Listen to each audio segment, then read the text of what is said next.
Cordial saludo, apreciados estudiantes. En este video tutorial estaremos trabajando la programación modular, mejor conocida como funciones. Entonces, lo primero que tenemos que conocer nosotros es el concepto de programación modular o funciones. Como tal, permite que ya nosotros no recarguemos todo el desarrollo operacional de datos de entrada y salida, impresión, bueno, todo lo que hemos estado trabajando, ¿sí?, en el main, sino que podamos llegar a dividir cada una de esas programas que teníamos dentro del main en diferentes estructuras o funciones, que así es como se conoce. Entonces, algo que ustedes tienen que tener en cuenta, chicos, es que las funciones siempre van a tener que estar anidadas con el main como tal. Entonces, para eso, nosotros tenemos que tener en cuenta que para trabajar con funciones necesitamos de una declaración como tal, también conocida como prototipo, hacer el llamado a la función y tener la definición o desarrollo de esa función como tal.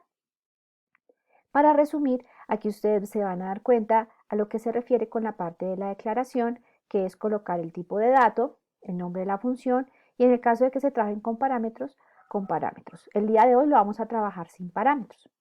Llamado a la función, si ustedes se dan cuenta, se va a desarrollar dentro de la función main como tal, ¿sí? Y en este caso se hace el llamado a la función tal cual como yo la declaré acá, sin el tipo de dato, porque eso ya él lo tiene presente. Y por último vamos a tener la definición o desarrollo de esa función debajo del main, ¿sí?, fuera de los corchetes, en el cual aquí ya haremos la operación del ejercicio o del problema como tal. Bien. Ahora, hay que tener en cuenta una cosita, y es que cuando nosotros estamos trabajando por funciones, cuando nosotros decimos el prototipo, tenemos que trabajar con diferentes tipos de datos. Ya vimos que tenemos el dato entero, el dato real float, real double, pero también trabajamos el void. Void significa que en este caso no vamos a tener un retorno dentro de la función. En cambio, cuando trabajamos con estos tres de acá, sí van a tener un retorno. ¿A qué me refiero? Que en la parte superior, como ustedes se pueden dar cuenta, observen que aquí dice int cuadrado y se hace un retorno como tal. En caso de que no se haga un retorno, ¿sí?, en el caso de void, entonces significa que ahí no debe haber un retorno, ¿sí?, como tal, sino lo que se va a hacer es que se desarrolla toda la función, y eso es lo que va a revisar en este caso el compilador, mientras que con el int o con el retorno él va a revisar lo que tiene el retorno en sí. Bien, esto es un repaso que estoy haciéndoles porque este tema ya nosotros lo habíamos visto en clase. Bueno, ahora, para entender mejor el funcionamiento de las funciones, vamos a resolver uno de los ejercicios de los talleres que se encuentran en el aula, específicamente el taller 14, que es de funciones, el punto número 5, en el cual nos pide que tenemos que crear un programa que utilice una función de usuario para calcular y mostrar la distancia en kilómetros que recorre un cuerpo en caída libre.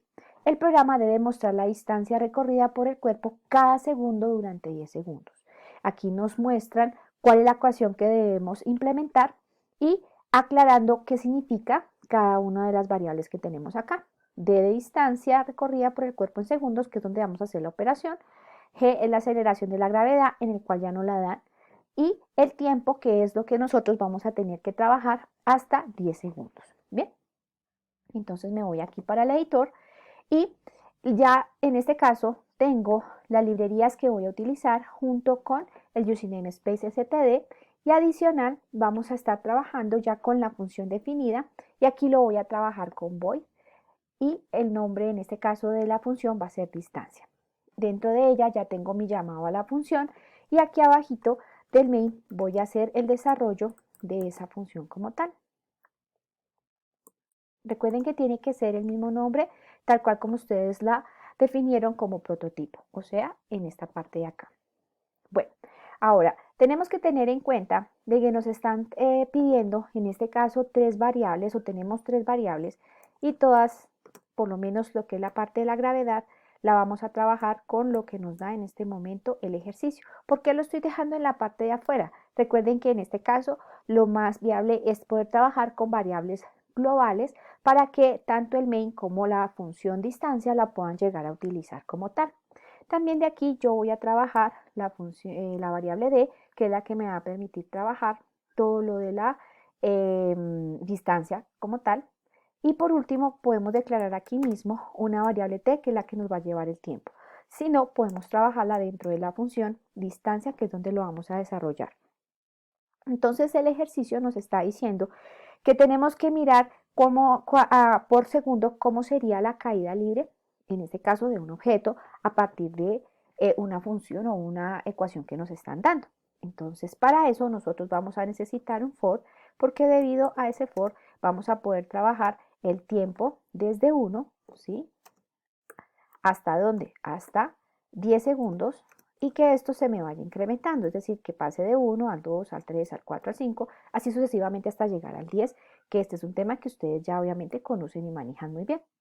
Ahora lo que tenemos que hacer acá, chicos, es hacer la operación, en el cual nos están diciendo que es d por la gravedad, que ya la tenemos arriba definida, gravedad por el tiempo al cuadrado. Entonces aquí utilizamos la función POW, en el cual vamos a estar trabajando ese tiempo al cuadrado.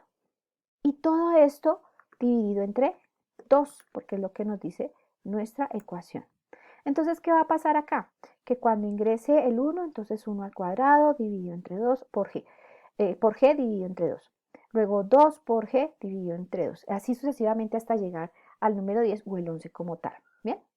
Y aquí lo único que en este caso nos faltaría, aquí ya estamos elevando al cuadrado, es que podemos imprimir aquí adentro, ¿sí?, toda la ecuación. Entonces yo le puedo decir a él, recorrido en el tiempo, mejor, el recorrido en el tiempo, y entonces aquí ya entraría el tiempo como contador, o sea, t es, acá podemos dejar un espacio para que se vea bien, y aquí coloco mi ecuación, que sería d. Entonces, ¿qué va a pasar acá? En este caso nos va a mostrar que el recorrido en el tiempo 1, pues va a ser el resultado de mi ecuación como tal, y así sucesivamente. Y acá simplemente en la parte del main hacemos el llamado a la función, que en este caso se llama distancia. Les recuerdo, chicos, que cuando nosotros trabajamos void no tenemos un retorno, que en donde podemos utilizar nosotros en este caso el void. Lo podemos utilizar cuando trabajamos ciclos, como lo estamos viendo acá, cuando estamos trabajando con matrices o cuando estamos trabajando con vectores, debido a que aquí nosotros tenemos que imprimir en una sola, digamos, variable, varios datos, ¿sí? Entonces, cuando trabajamos con enteros, con reales, aquí solamente tenemos que imprimir un solo dato, mientras que acá vamos a imprimir varios datos, al igual que en los vectores y en las matrices. Entonces, vamos a ver cómo nos da la compilación. Ya cuando tenemos compilado nuestro programa, nos podemos dar cuenta de la explicación que yo les decía en un comienzo, que cuando el tiempo es 1, esta es mi distancia. Cuando el tiempo es 2, esta es mi distancia, hasta llegar a ¿dónde? Hasta el tiempo número 10. Entonces aquí con esto ya nosotros nos podemos dar cuenta que la función trabajó de manera correcta y sin ninguna complicación. Entonces, muchachos, esto es todo por el día de hoy. Espero que el tema haya quedado claro y nos veremos en una próxima ocasión.